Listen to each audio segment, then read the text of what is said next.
सतनाम सत साहिब। इस्लाम धर्म में 72 हूरों का एक कॉन्सेप्ट है कि जब आखिरत सुधरेगी अच्छे काम करके तो अब आपको 72 हूरों का आनंद वहां पर मिलेगा। तो आइए इसका क्या रहस्य है, 72 हूरों का क्या रहस्य है और 72 हूरों को प्राप्त करने के लिए किस तरह का संघर्ष चाहिए हमें, इसके लिए कैसा संघर्ष जिहाद करना है। तो हमारा उद्देश्य किसी भी धर्म का समर्थन करना या किसी भी धर्म का अपमान करना हमारा उद्देश्य नहीं है। यह विश्लेषण व तर्क केवल आध्यात्मिकता के आधार पर है, आध्यात्मिक ज्ञान के आधार पर है, न कि संसारिकता के आधार पर। इस्लाम धर्म में 72 हूरों का जो आनंद है उस व्यक्ति को मिलेगा जो धर्म के मार्ग पर चलकर जिहाद अच्छे और बुरे कर्मों में जो संघर्ष होता है तो उनमें से बुरे कर्मों पर विजय प्राप्त करके अच्छे कर्मों को विजयी बना करके उसका संघर्ष करना पड़ता है, जिहाद करना पड़ता है उसके लिए। अर्थात संघर्ष करना है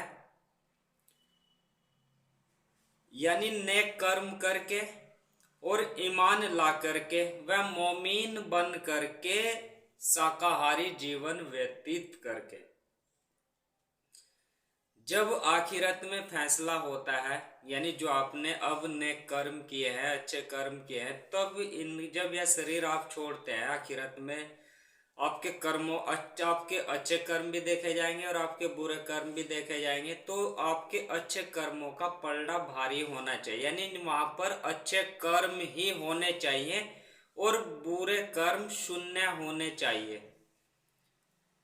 तो आखिरत में जब फैसला होता है, फैसला कैसा, अच्छे और बुरे कर्मों का ही तो होगा। अच्छे व नेक कर्मों का पलड़ा भारी होगा।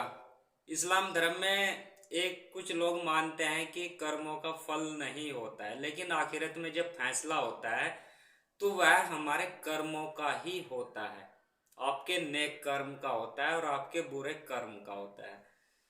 तो 72 हूरों का आनंद 72 हूरों का आनंद उसी व्यक्ति को मिलेगा जिसके नेक कर्म ही होंगे और बुरे कर्म शून्य होंगे। उस व्यक्ति को 72 हूरों के साथ आनंद करने का सौभाग्य प्राप्त होगा। इस शरीर में 72,000 नस नाड़ियां हैं, ऐसा हिंदू धर्म में भी मान्यता है। हिंदू धर्म में भी यही मान्यता है कि हमारे शरीर के अंदर 72,000 नस नाड़ियां हैं, लेकिन यह एक बढ़ा चढ़ा करके कहा गया है। तो हमारे आप 72 ही नाड़ियां मान लीजिए, 72 नाड़ियां हैं और यह 72 नाड़ियां तब जागृत होती है जब हम ध्यान योग के उच्च अवस्था में प्राप्त हो जाते हैं, अर्थात ज्ञान समाधि में हम आ जाते हैं। इसी ज्ञान समाधि को हमारी सहस्रार चक्र में जब ऊर्जा ठहर जाती है तब हमें महा आनंद की प्राप्ति होती है।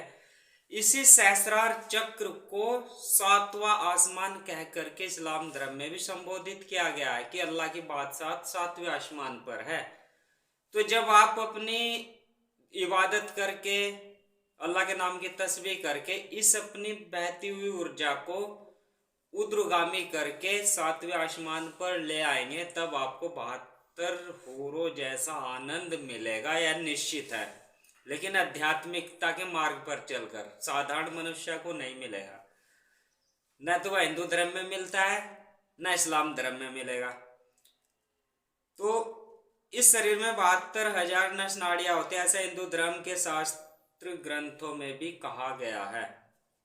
आप संसारिक व व्यावहारिक जीवन में केवल एक मूलाधार चक्र की नस नाड़ियों का भोग करके कुछ देर का क्षणिक आनंद प्राप्त करते हैं, चाहे हिंदू धर्म से हो या इस्लाम धर्म से हो, ऐसा ही किसी भी धर्म से हो, मनुष्य कोई भी हो, ये केवल वह एक काम इंद्रियों का सेवन करके कुछ देर का क्षणिक आनंद प्राप्त करता है, अर्थात एक हूर का आनंद प्राप्त करता है। यदि उस व्यक्ति के द्वारा आध्यात्मिकता के मार्ग पर चलकर इबादत करके, अल्लाह के नाम की तस्बीह करके, ध्यान योग करके, मंत्र या नाम जाप करके अपने शरीर की 72 नाड़ियों को जगा लेता है, तब आपको 72 हूरों का आनंद आपको निश्चित मिलेगा। लेकिन यदि आप इबादत या अल्लाह के नाम की तस्बीह करके अर्थात ध्यान योग करके, अल्लाह के नाम की तस्बीह या इबादत करना, ध्यान योग करना, इनमें मन को एकाग्र करना होता है। अपने 6 केंद्रों की 72 नाड़ियों या नर्व को एक्टिव कर लेते हैं या करने में सफल हो जाते हैं, तो आप वास्तव में एक महानंद को प्राप्त हो जाओगे। आपने बहुत से सूफी संतों व संतों को व अवतारों को देखा है कि जब वह ध्यान योग के द्वारा ज्ञान समाधि को प्राप्त करते हैं तो उसे संसारिकता में आनंद नहीं आता है, अर्थात वह उस क्षण में गहन समाधि में महा आनंद को प्राप्त हो रहे होते हैं।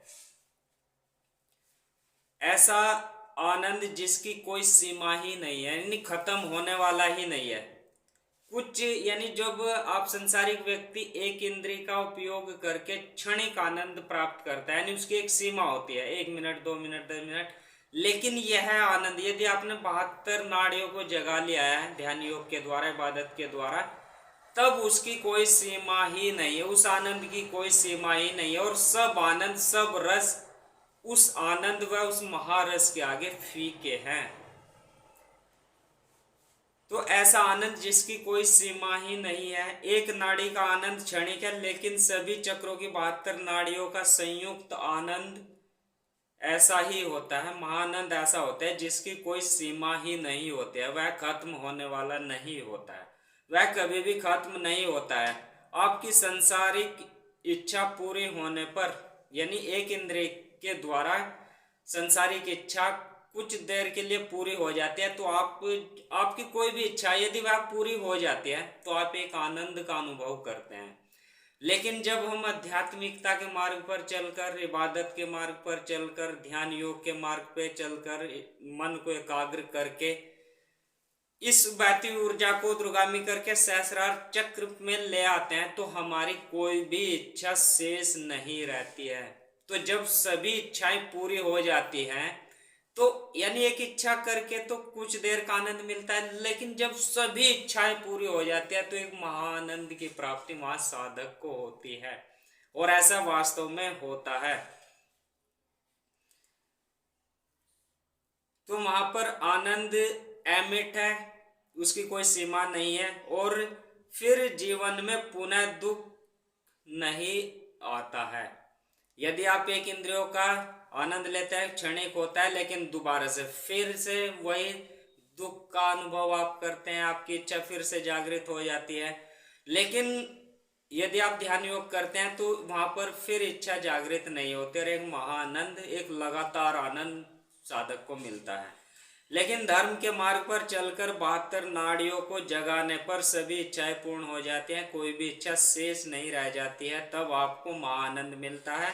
इस महाआनंद में आपकी रूह यानी आत्मा को मन यानी नफ्स, इस्लाम धर्म में या अरबी भाषा में नफ्स कहते हैं मन को, तो मन के साथ एक संघर्ष करना पड़ता है रूह को। यह ऐसे आनंद नहीं मिलता है इतनी जल्दी से, इसके साथ में एक संघर्ष करना पड़ता है। यानी आपका मन संसारिक भोगों में लिप्त रहेगा। यदि आप आध्यात्मिकता के मार्ग पर चलना चाहे तो आपका मन जो है आध्यात्मिक मार्ग पर नहीं लाने देगा, वह किसी न किसी तरह के बहाने वहां पर प्रस्तुत कर देगा कि ऐसे नहीं, अभी नहीं, बाद में। लेकिन तो इससे ही बचने के लिए, यानी मन को मारने के लिए आपकी आत्मा के द्वारा जो संघर्ष करना पड़ रहा है या करना पड़ता है, उसको ही जिहाद कहते हैं आध्यात्मिक भाषा में। तो मन के साथ संघर्ष करना है, लड़ना है। मन आपको धर्म के मार्ग पर चलने ही नहीं देता है, यह संसारिक भोगों में ही लगाए रखता है। तो इन भोगों से बचने के लिए मन के साथ जो संघर्ष करना पड़ता है वही सच्चा जिहाद है। यानी मन को मारना है, न कि संसारिक जीव जंतुओं को मारना है। एक हमें अपने मन के साथ में संघर्ष करना है, यही सच्चा जिहाद है। सतनाम सत साहिब।